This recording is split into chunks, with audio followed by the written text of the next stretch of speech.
What's up, guys? Hey, it's Brian. You'll have to forgive me today. I'm struggling with allergies yet again. I wanted to do an update earlier today, and I've been waiting all day long to start feeling better and sounding better so I could actually do a video. But it's now like, I don't know, 1:45 my time, and I'm like, you know what? Screw it. Let's just do it. So, big rig update number 3. We have the chassis nearly complete. We still have to put on the heat exchanger box that goes in this general area, our fuel tanks on both sides, and then on this side over here is the hydraulic reservoir. I think that goes in this general area here. So we have the whole rear end all glued together, and it looks like it's in pretty good shape. Lots of individual pieces. I didn't mind at all. I really actually enjoyed doing all that work and getting everything together. And it's you know, there are snap together kits where you can buy where you open up the box, pull out the chassis, and it pretty much looks like this, you know, ready to go. But the pride in putting together all of these little individual pieces and having something turn out this nice, this straight, this true, is just an awesome feeling. While we were messing with the rear axles and stuff, we were fitting the metal rods that comes in the kit, and recognized the fact that they do stick out quite a bit farther than the actual brake drums need you to do. So we drilled out the brake drums so that those would go straight through, and then we put a little drop of super glue in there so that it would keep the drums in place and keep the axle from sliding back and forth, because the hole was just a little bit larger than it needed to be. And then while we were fiddling with that, we recognized, you know, the actual wheels themselves, the center of the wheel, that's pretty large. I mean, there's like we can see there's a little bit of a surface down inside there that will mount up to the face of the brake drum. But with that pin sticking through there, that's not really gonna, you know, there's a little bit of slop in there. There's a margin for error there that we're not really liking. So we dug through the styrene stash that we have, and we found some tubing, Captain tubing. We found a larger tubing that is this stuff here, evergreen styrene. This is the 3/16" tube. It's also part number 226. Found out that this fits right inside that opening, just like that. Boom. I mean, it's really long, so it's hard to get on camera, but that fits in there perfectly. Let's see if we can drill in a little bit better there. There we go. You see it down inside there? Fits in perfectly. And I thought, okay, cool. If we can figure out something else that we can put down inside there, that'll help take up the slack even more, because the axle is still pretty thin. We did some more digging around and found another piece of tubing. This one here being 3 millimeters on the outside diameter. I'm not sure what part number this is because I've lost the bag for it. But this guy, please excuse me, YouTube, this isn't gross.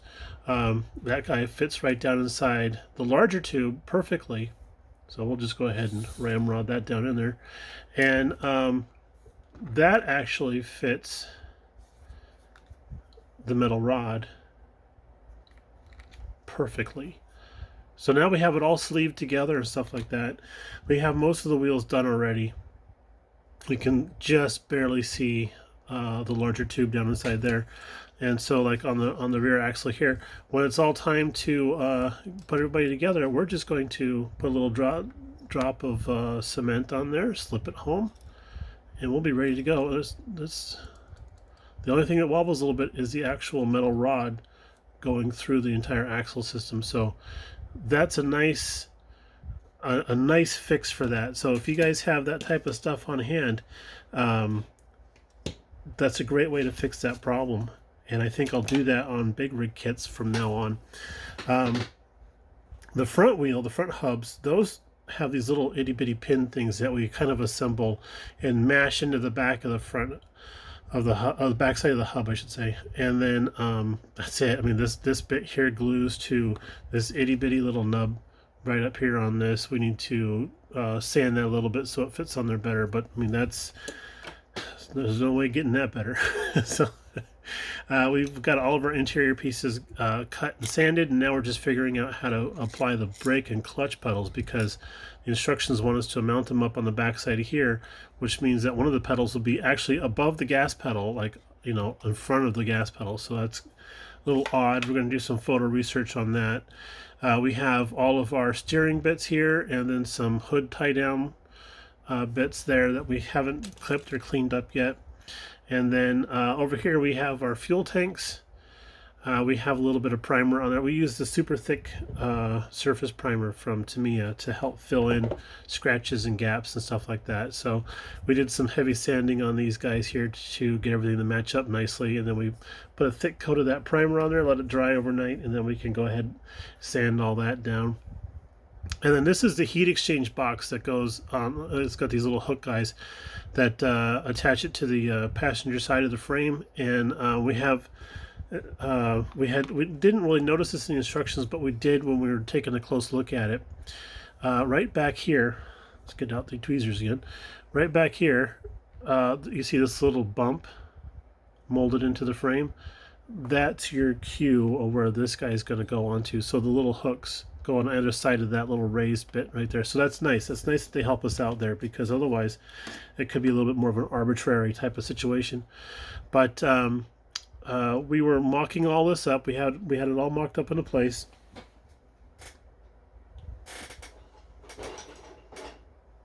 And just a second. Okay, sorry about that. I had set this guy down someplace and it had taken off. So this is the bit that mounts to the actual heat exchanger box. The instructions show us having 3 holes in the top of this guy here, and there aren't. There are only 2 molded in here. That's fine. Don't correct that. We have the 2 holes here for the riser pipe that goes up to the actual exhaust stack, which is not in its proper position. It's probably going to be more around like this. And then we have this can of Krylon here that looks like it's supposed to go up to the actual dump bed as the heat tube. But this guy here comes off the actual manifold, the exhaust manifold of the engine at this point. And then this flat spot here, don't clip that. It looks like it's supposed to be a piece of flash in between 2 separate pieces, but no, it's supposed to be like that.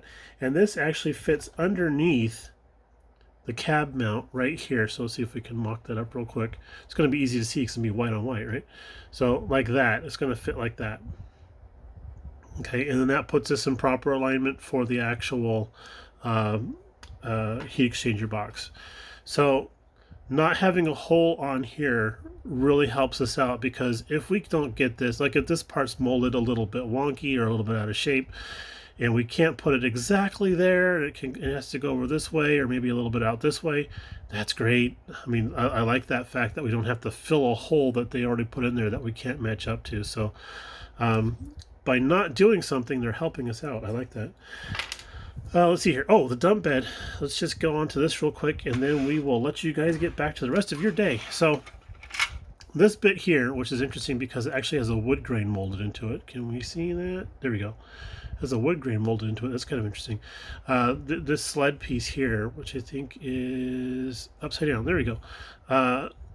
We pre-built everything in here and made sure that this is supposed to rotate. That needs to rotate for the act, because the cylinder sits down inside of here, and I guess this is supposed to be either a guide or something that attaches the cylinder to make it look like it's the fluid hose or something. Anyway, we got this all built up and everything, and that's sitting pretty, and that's going to be sitting on the back side of our frame here.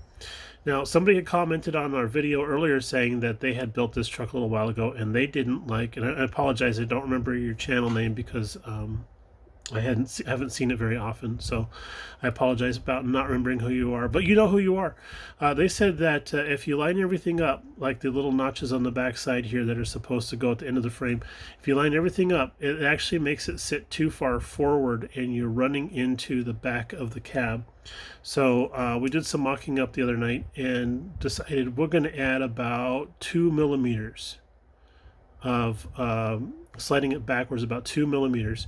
That's going to help out with cab clearance and everything, because on the leading edge of the dump box, there's this bar that we add on here, that also stands out just a little bit farther. And this is the part this part here is the bit that's running into the back of the cab. So thank you very much for that heads up. We immediately sat down and started taking a look at that and seeing how that was going to affect everything. And you were correct, sir. Moving that back a little bit was a great idea. We got our piston mount taped together in place right now because we just glued the piston together, and uh-oh. It's a little sticky. There we go. I'll need to sand this surface down a little bit. I think a little bit of cement got on there, but some nice articulation going on there. Anyway, it's all make-believe. It's going to be fine. But we mocked this all up. It mounts in there just fine, and then we still have to put on our bill here. I had it on there originally, and it was tweaked and torqued, so I ripped it off, and then we're going to put it back on there more better. So, you know, we're so close to actually getting some sort of primer on this thing, but I'm actually really enjoying this build. It's just, and we're knocking it out as fast as we can. It's a lot of parts, there's a lot of cleanup, there's a lot of test fitting, but I am really enjoying myself with this particular kit. All right, guys, sorry about the length of the video. I'm not talking too fast today, so it was a little bit longer than normal. We'll talk to you a little bit later on. Thanks for tuning in yet again, and we'll see you in the next one. Bye now.